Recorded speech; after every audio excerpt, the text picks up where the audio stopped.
السلام علیکم Islamic world channel پر آپ سب کو خوش آمدید ناظرین، ہمیں اپنے مذہب دین اسلام کے بارے میں پوری واقفیت ہونی چاہیے، اسی لیے ہمیں دین اسلام کا مطالعہ کرنا چاہیے۔ آج ہم سوشل میڈیا کا دور ہے تو اس کے ذریعے ہمیں بہترین معلومات حاصل ہوتی ہیں، اسی لیے ہم نے آپ کو انتہائی ضروری حلال اور حرام کے بارے میں بہترین معلومات پہنچانے کے لیے یہ ویڈیو بنائی ہے۔ اس ویڈیو کو اینڈ تک ضرور دیکھیے گا۔ بسم اللہ الرحمن الرحیم۔ سعودی عرب کے اندر یہ جو مشہور معروف چکن ملتا ہے البیک چکن، اور ایسی جو برازیل کی مرغیاں وہاں استعمال ہوتی ہیں ان کو کھایا جاتا ہے، تو بعض رات کی رائے تو اس حوالے سے بالکل حرام ہونے کی ہے۔ ایک ویڈیو گردش کر رہی ہے جس میں کہا گیا ہے کہ بالکل حرام ہے، اور بعض رات کی طرف سے بات یہ آئی کہ نہیں، یہ تو بالکل حلال ہے۔ آخر نے بھی ایک فتویٰ ریکارڈ کرایا تھا جو دارالعلوم کراچی کا تھا، جس میں ضرورت کے وقت استعمال کی اجازت دی گئی تھی، لیکن ساتھ میں احتیاط کی بات بھی کی گئی تھی۔ وہ فتویٰ بھی شاید آپ نے دیکھا ہوگا۔ تو یہ اب گفتگو ہے جو بڑی ہی عمدہ گفتگو ہے مفتی عمر شفیق حجازی حفظہ اللہ تعالیٰ کی، جو جدہ ہی کے اندر رہتے ہیں اور سابق ریسرچر ہیں انٹرنیشنل اسلامک فقہ اکیڈمی کے۔ تو ان کی جو تحقیق ہے اس کو بھی سماعت کرنا چاہیے، خاص طور سے اہل علم کو، تاکہ ان کے سامنے یہ چیزیں بھی رہیں۔ یہ گفتگو تھوڑی طویل ہے لیکن وقت نکال کر اس کو ضرور سننا چاہیے، اس کے اندر بڑی مفید اور بڑی عمدہ باتیں ہیں۔ السلام علیکم ورحمۃ اللہ وبرکاتہ۔ آپ نے البیک اور غیر مسلم ممالک سے درآمد کی ہوئی چکن اور گوشت کے تعلق سے سوال کیا ہے، اور یہ ذکر کیا ہے کہ ایک مفتی صاحب کا صوتی پیغام وائرل ہو رہا ہے کہ مذکورہ چکن حلال نہیں ہے، اور وہ مفتی تقی صاحب دامت برکاتہم العالیہ کا حوالہ دے رہے ہیں، اور بعض علماء اس بات کی مخالفت کر رہے ہیں اور یہ کہہ رہے ہیں کہ 100% حلال ہے، اور آپ نے دریافت کیا ہے کہ دونوں میں کس کی بات درست ہے۔ اس سوال کا جواب دینے سے پہلے میں اس تعلق سے شریعت کا ایک اصول اور ضابطہ واضح کر دیتا ہوں، چونکہ اکثر لوگ جب اس موضوع پر بات کرتے ہیں اور حکم شرعی بیان کرنے کی کوشش کرتے ہیں تو ان کے سامنے شریعت کے اصول اور ضابطے نہیں ہوتے، جس کی وجہ سے وہ افراط و تفرید کا شکار ہو جاتے ہیں۔ یہ بات واضح رہے کہ شریعت نے گوشت کے تعلق سے سختی کی ہے اور دیگر مطعومات اور اشیاء کے تعلق سے نرمی برتی ہے۔ گوشت کے تعلق سے شریعت کا اصول اور ضابطہ یہ ہے کہ الاصل فی الذبائح التحریم، یعنی گوشت کے اندر اصل حرمت ہے جب تک کہ یہ یقینی طور پر ثابت نہ ہو جائے کہ وہ حلال ہے۔ اس لیے جہاں شک و شبہ باقی ہوگا وہاں اس کی حلیت ثابت نہیں ہوگی، اور یہ ضابطہ بخاری اور مسلم کی روایت جو حضرت عدی بن حاتم رضی اللہ تعالی عنہ سے منقول ہے اس سے ماخوذ ہے۔ اس کی تفصیل بندے نے معلمۃ القواعد الفقہیہ والاصولیہ کی 7ویں جلد میں ذکر کی ہے، اور حضرت شیخ الاسلام مفتی تقی عثمانی صاحب دامت برکاتہم نے بحوث فی قضایا فقہیہ معاصرہ میں اس پر تفصیلی کلام کیا ہے۔ اب آپ کے سوال کے تعلق سے عرض ہے کہ جزیرۃ العرب میں جو چکن اور گوشت ملتا ہے اس کے تعلق سے اہل علم کا مختلف موقف رہا ہے۔ بعض حضرات توسع کے قائل ہیں اور اس کو شک و شبہ سے بھی بری سمجھتے ہیں، ان میں اکثر عرب علماء ہیں اور بعض ہمارے متوسع اہل علم بھی ہیں۔ ان حضرات کی بنیاد عموماً چکن کی کمپنیوں کا اور سرکاری عہدیداروں کا دعویٰ یا چکن کے پیکٹوں اور ڈبوں پر جو عبارت تحریر ہوتی ہے کہ اسلامی طریقے کے مطابق ذبح کیا گیا ہے، یا سوشل میڈیا اور مختلف ذرائع سے حاصل شدہ معلومات ہیں، یہ ان لوگوں کی بنیادیں ہیں۔ اور بہت سے علماء وہ ہیں جو خود بھی احتیاط کرتے ہیں اور دوسروں کو بھی احتیاط اور پرہیز کرنے کا فتویٰ دیتے ہیں، جن میں عرب علماء میں سے سعودی عرب کے بڑے عالم شیخ ابن جبرین رحمۃ اللہ علیہ ہیں، اور سعودی عرب کے بڑے مفتی شیخ صالح الفوزان ہیں، اور ہمارے بر صغیر کے بہت سے مفتیان کرام اور علماء ہیں۔ الغرض اس مسئلے میں عرب کے اکثر علماء تو توسع کے قائل ہیں، ان کے ہاں تو بس اتنا کافی ہے کہ یہ چکن ایسے ملک سے آئی ہے جہاں اہل کتاب ہیں، اگرچہ وہ صرف مردم شماری میں عیسائی ہوں اور حقیقت میں کمیونسٹ وغیرہ ہوں، لیکن اب تو ہمارے بھی بہت سے حضرات کے یہاں البیک وغیرہ کی بہت مقبولیت ہے، خاص طور سے مولویوں کا نوجوان اور نوخیز طبقہ۔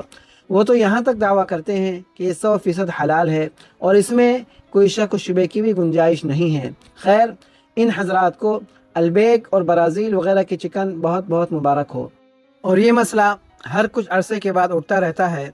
اور کافی پہلے اس پر بڑے زور و شور کے ساتھ اختلاف ہوا تھا، کیونکہ سعودی عرب کے سابق مفتی اعظم اور یہاں کے بہت سے علماء اہل کتاب کی چکن کہہ کر جواز کا فتویٰ دیتے تھے، اور یہ حوالہ دیتے تھے کہ حکومت کی طرف سے حلال ہونے کا پورا اہتمام ہوتا ہے اور حکومت اس کی نگرانی کرتی ہے اور حکومت کے نمائندے چیک کرتے ہیں اور باقاعدہ اس پر مہر لگی ہوتی ہے کہ اسلامی طریقے پر ذبح کی گئی ہے۔ تو اس فتوے پر برازیل اور بعض دیگر ممالک کے محتاط علماء نے وہاں پر موجود مذبح خانوں کا جن سے چکن اور گوشت مسلم ممالک میں سپلائی ہوتا تھا ان کا معائنہ کرنے کے بعد اعتراض کیا اور کہا کہ اس مہر کا کوئی اعتبار نہیں ہے۔ اس کے بعد سعودی عرب کے مفتی اعظم نے دارالافتاء کی طرف سے مختلف ممالک میں نمائندے بھیجے اور ان ممالک کے مقامی علماء سے رابطہ کر کے ان سے تفصیلات حاصل کیں۔ پھر ان سب نمائندوں کی رپورٹوں کو شائع کیا جو تقریباً 50 صفحوں پر مشتمل ہے۔ پھر اس کے بعد سعودی عرب کے بڑے علماء اور فتویٰ کمیٹی نے اپنا فیصلہ صادر کیا کہ وزارت تجارت کی طرف سے جو تحریر بھیجی گئی ہے کہ درآمد شدہ گوشت حلال ہے اور وزارت اس کا پورا اہتمام کرتی ہے اور تحقیق کرتی ہے اور جو سرٹیفکیٹ جاری کیے جاتے ہیں ان کی تصدیق بھی کرتی ہے، وزارت کی یہ بات قابل اعتبار نہیں ہے اور گوشت کے اندر اصل حرمت ہے۔ اور پھر کئی ممالک کا ذکر کیا کہ ان ممالک سے درآمد شدہ گوشت حرام ہے اور اپنے فیصلے میں ان وجوہات کا ذکر کیا جن کی بنا پر عدم اعتماد اور حرمت کا فتویٰ دیا گیا ہے، جن میں ایک وجہ یہ تھی کہ بہت سے ممالک میں ذبح کرنے والوں میں بت پرست اور آتش پرست اور کمیونسٹ وغیرہ بھی شامل ہوتے ہیں، اور یہ بھی ذکر کیا کہ بہت سے سرٹیفکیٹ جاری کرنے والے ادارے ایسے بھی ہیں جو نہ خود معائنہ کرتے ہیں اور نہ ان کا معائنہ کرنے والا کوئی نمائندہ ہے، صرف وہ زبانی معلومات پر اکتفا کرتے ہیں اور اپنی فیس وصول کر کے سرٹیفکیٹ جاری کر دیتے ہیں۔ اور یہ بھی ذکر کیا کہ بعض ممالک میں تحقیق سے پتہ چلا کہ انہوں نے 2 سلاٹر ہاؤس بنائے ہوئے ہیں، ایک چھوٹا سا، اس میں کچھ مسلمان کام کرتے ہیں اور کوئی آتا ہے تو اسی کا معائنہ کراتے ہیں، اور جو اصل بڑا مذبح خانہ ہے جہاں سے سارا گوشت سپلائی ہوتا ہے اس میں غیر مسلم کام کرتے ہیں اور اس کا کسی کو معائنہ نہیں کراتے۔ اور یہ مکمل رپورٹ اگر کوئی پڑھنا چاہے تو مجلۃ البحوث الاسلامیہ میں مل جائے گی، اور اسی رپورٹ اور فیصلے کی بنا پر شیخ الاسلام مفتی تقی عثمانی صاحب دامت برکاتہم نے بھی فقہی مقالات میں عدم جواز کا فرمایا۔ حضرت فرماتے ہیں ہیئت کبار العلماء کے مندوبین کی مندرجہ بالا رپورٹیں اور اللجنہ الدائمہ للبحوث والافتاء سعودی عرب کی فتویٰ کی دائمی کمیٹی کی مندرجہ بالا سفارشات اس بات کو ثابت کرنے کے لیے کافی ہیں کہ برآمد گوشت کے پیکٹ پر تحریر شدہ یہ عبارت کہ اسلامی طریقے کے مطابق ذبح کیا گیا ہے، یہ عبارت بالکل قابل اعتماد نہیں، لہذا جب تک قابل اعتماد ذرائع سے معلوم نہ ہو کہ اس کو شرعی طریقے سے ذبح کیا گیا ہے اس وقت تک اس گوشت کا کھانا جائز نہیں۔ یہ حضرت کا فقہی مقالات میں فتویٰ ہے۔ پھر حضرت کا جب پاناما کا سفر ہوا تو حضرت نے برازیل کا راستہ اختیار کیا تاکہ وہاں کے مذبح خانوں کا معائنہ ہو سکے، اور برازیل میں حضرت کے میزبان بھی ایک عرب اسکالر تھے جو خود مرغیوں کی ذبح کی نگرانی کرتے تھے اور سرٹیفکیٹ جاری کرتے تھے، لیکن حضرت نے جب معائنے کی کوشش کی تو انہوں نے معذرت کر دی اور کہا یہاں کی فیکٹریوں کا یہ نظام ہے کہ باہر سے آنے والے کو پہلے 3 دن کوارنٹائن ہونا ہوتا ہے، اس کے بعد داخلہ اور معائنہ ممکن ہے۔ البتہ اس نے اس بات کا اعتراف کیا کہ ذبح کرنے والے تمام مسلم نہیں ہوتے بلکہ کچھ عیسائی بھی ہوتے ہیں اور تمام مرغیوں پہ بسم اللہ پڑھنا ممکن نہیں ہوتا۔ حضرت نے اس سفر نامے میں یہ لکھا ہے کہ برازیل سے آنے والے مرغیوں کے گوشت پر اگرچہ یہ لکھا ہوتا ہے کہ اسلامی طریقے پر ذبح کی ہوئی ہے، لیکن اس کی حقیقت کے بارے میں ہمیشہ شک و شبہ ہی رہتا ہے، اس لیے ہم اسے کھانے کا مشورہ نہیں دیتے۔ اور یہی بات دارالعلوم کراچی کے فتوے میں موجود ہے، اور تعجب اس پر ہے کہ وہاں کی تقریباً تمام فیکٹریوں نے یہ نظام بنایا ہوا ہے کہ کم از کم 3 دن قرنطینہ ہونے سے پہلے آپ داخل نہیں ہو سکتے اور معائنہ نہیں کر سکتے، اس عرصے میں ان کو مکمل موقع مل جاتا ہے۔ اس پر مجھے ایک واقعہ یاد آیا کہ ایک ساتھی جو حلال فوڈ میں کام کرتے تھے انہوں نے سنایا کہ ایک مرتبہ وہ کسی ملک کے مذبح خانے کا معائنہ کرنے گئے تو وہاں ذبح کرنے والے سب مسلمان تھے، اس میں ایک پاکستانی بھی تھا، اس سے کچھ تعلق ہو گیا۔ کہتے ہیں کہ میں نے اس سے پوچھا کہ تم کب سے اس فیکٹری میں کام کر رہے ہو؟ اس نے کہا کہ میں اس میں کام نہیں کرتا، اس فیکٹری والوں نے صرف 7 دن کے لیے مجھے اور کئی لوگوں کو اچھی تنخواہ پہ بلایا ہے۔ بس اس واقعے سے ہی بہت سی باتیں واضح ہو جاتی ہیں، اور حضرت شیخ الاسلام کے اس جملے کی صداقت نظر آتی ہے کہ اس کی حقیقت کے بارے میں ہمیشہ شک و شبہ رہتا ہے، اس لیے میں کھانے کا مشورہ نہیں دیتا۔ اور انہی حقائق کی بنا پر دارالعلوم دیوبند کے مفتیان کرام نے اپنے ایک فتوے میں تحریر فرمایا ہے کہ برازیل اسی طرح دیگر غیر اسلامی ممالک سے درآمد شدہ گوشت کھانے سے احتراز کرنا چاہیے۔ اگرچہ اس پر حلال کی علامت بنی ہوئی ہو، کیونکہ ذبح کے حوالے سے برآمد کرنے والی کمپنیوں کا طریقہ کار خاصا مشتبہ ہے۔ یہ دیوبند کا فتویٰ ہے۔ اور اسی طرح بنوری ٹاؤن کا فتویٰ ہے، جس میں وہ فرماتے ہیں صورت مسئولہ میں مذکورہ بالا وجوہ کی روح سے ایسے ہوٹلوں کا گوشت کھانا جن کے بارے میں یقین یا ظن غالب ہے کہ وہ گوشت بیرون ممالک سے درآمد کرتے ہیں، جائز نہیں، جب تک کہ یقینی طور پر یہ ثابت نہ ہو جائے کہ وہ حلال ہے، یعنی حلال طریقے سے ذبح کیا گیا ہے۔ اور میں نے ذاتی طور پر بھی مختلف فیکٹریوں کے تعلق سے کافی تحقیق کری اور معائنہ کرنے کی بھی کوشش کی۔ البیک کے بعض ذمہ داروں سے میرے تعلقات تھے، میں نے ان سے معلوم کیا تو یہی جواب ملا کہ برازیل سے چکن آتی ہے۔ اور پھر ایک مرتبہ میرا ایک بڑی کمپنی میں جانا ہوا جن کے پاس چکن کے مختلف انٹرنیشنل برانڈ تھے اور قانون کے مطابق سب پہ حلال کا سٹیکر تھا۔ میں نے ان سے معلوم کیا کہ آپ سے کون کون سی کمپنیاں لیتی ہیں۔ معلوم ہوا کہ ان سے لینے والوں میں البیک بھی ہیں۔ میں نے پوچھا کہ کیا وہ کوئی خاص کمپنی کی چکن لیتے ہیں، تو انہوں نے بتایا کہ وہ کوالٹی دیکھتے ہیں، ان کے معیار کے مطابق جو موجود ہوتی ہے وہ لے لیتے ہیں۔ اور ابھی کچھ عرصہ پہلے ایک ساتھی نے جو حلال فوڈ میں کام کرتے ہیں، انہوں نے بتایا کہ اب یہ لوگ ریشیا سے بھی چکن لینے لگے ہیں اور البیک کا بھی اعتماد حلال سرٹیفکیٹ پہ ہے۔ اور اس بات کی اپنی ویب سائٹ پر کمپنی والوں نے صراحت کر دی ہے کہ ہم صرف انہی کمپنیوں سے مرغیاں لیتے ہیں جن کے پاس حلال سرٹیفکیٹ ہوتا ہے اور حکومت سے منظور شدہ ہوتا ہے۔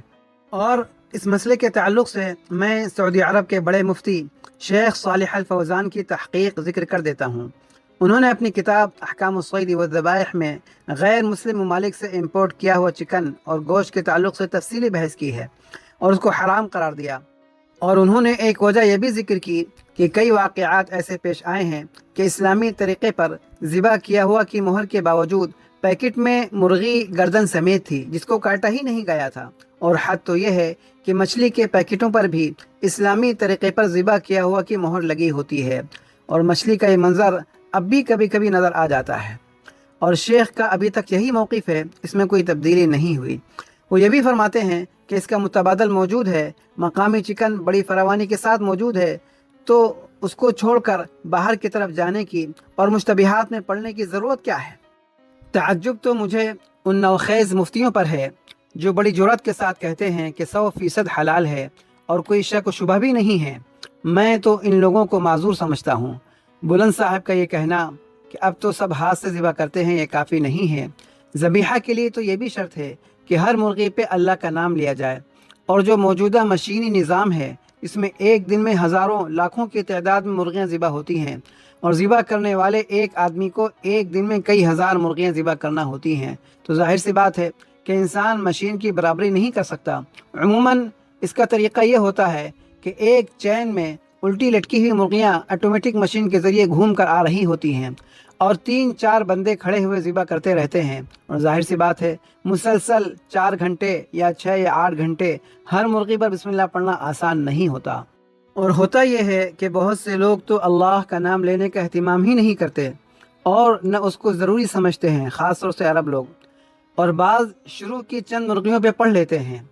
اور بعض کسی مرغی پہ پڑھ لیتے ہیں اور سمجھتے ہیں کہ یہ کافی ہے، اور بعض اوقات کوئی ایسی ضرورت پیش آ جاتی ہے انسان کو کہ بسم اللہ پڑھنا ممکن ہی نہیں رہتا، اس کے بعد بھی کوئی یہ کہہ سکتا ہے کہ شبہ نہیں ہے۔ اور آخر میں ہم شیخ الاسلام کا ایک واقعہ نقل کر کے یہ بات بھی واضح کر دیتے ہیں کہ بعض حلال کے اداروں کا معیار بھی ہمارے معیار کے مطابق نہیں ہوتا۔ حضرت شیخ الاسلام مفتی تقی صاحب فرماتے ہیں کہ میں کینیڈا کے مذبح خانے کا معائنہ کرنے گیا تو ان کے سامنے صحیح طریقے سے ذبح کرنے کی ایک تجویز رکھی تو وہ لوگ راضی ہو گئے، اس شرط کے ساتھ کہ مقامی مسلمان اس کا مطالبہ کریں۔ حضرت فرماتے ہیں کہ انتہائی افسوس کے ساتھ یہ کہنا پڑتا ہے کہ حلال سرٹیفکیٹ ایشو کرنے والی تنظیم نے اس تجویز کو قبول کرنے سے انکار کر دیا۔ بس خلاصہ یہ ہے جو اللہ کے نبی صلی اللہ علیہ وسلم نے فرمایا، فمن اتقى الشبهات فقد استبرأ لدینه وعرضه ومن وقع في الشبهات وقع في الحرام۔ جو شخص ان مشتبہ چیزوں سے بچا اس نے اپنے دین اور عزت کو بچا لیا، اور جو ان مشتبہ چیزوں میں پڑ گیا وہ یقیناً حرام میں پڑ جائے گا۔ اللہ تعالی ہم سب کی حفاظت فرمائے اور عمل کی توفیق عطا فرمائے۔ وآخر دعوانا ان الحمد للہ رب العالمین۔ جی ناظرین، امید ہے آپ کو ویڈیو پسند آئی ہوگی۔ کمنٹس باکس میں اپنی قیمتی رائے کا اظہار ضرور کیجیے گا۔ ہمارے چینل پر آپ نئے ہیں تو ہمارے ویڈیوز کو لائک اور چینلز کو سبسکرائب ضرور کیجیے۔ شکریہ۔